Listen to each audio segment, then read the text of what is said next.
On a cold but beautiful winter's day, I cycled 7 kilometers from my home to the town of Sint-Michielsgestel. It was -5 degrees, but that doesn't stop the Dutch. They keep on cycling. The N617 provincial road from 's-Hertogenbosch to Sint-Michielsgestel was recently updated. All level crossings were changed to grade separated crossings. One large intersection was changed into a turbo-roundabout. On a turbo-roundabout you cannot possibly cycle, so the roundabout was raised quite a bit to make an underpassing for cycling easily possible. The Dutch call the open space in the center of the turbo-roundabout a bear's pit, because it reminds them of how bears were kept in zoos. In this case, they built a bicycle roundabout in the space below. But what seemed a good idea on paper hasn't really worked out well in reality. The radius of this bicycle roundabout is far too tight. You can see that most riders try to make it through this roundabout as straight as possible. But to do that, they come awfully close to these corners, which are far too sharp. Well-designed corners look like this.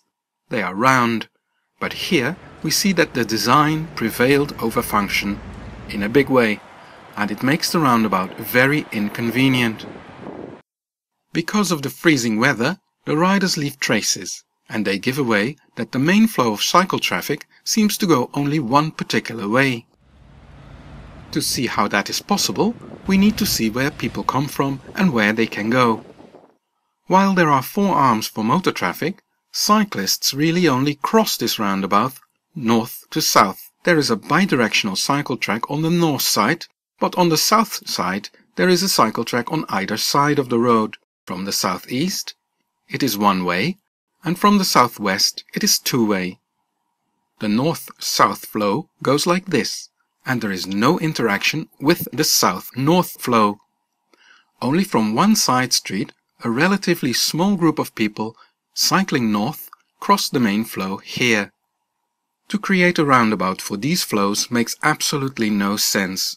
A Y-shaped connection in that bear's pit would have been a much better solution.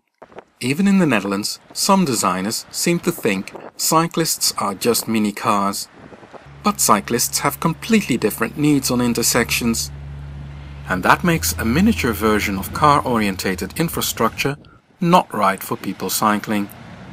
The fact that the crossing is grade separated is of course perfect. The tunnels are designed well, so that is not the problem. The problem is that mini roundabout in the pit. As it is now, it is not the best solution for this place. That circle is way too tight.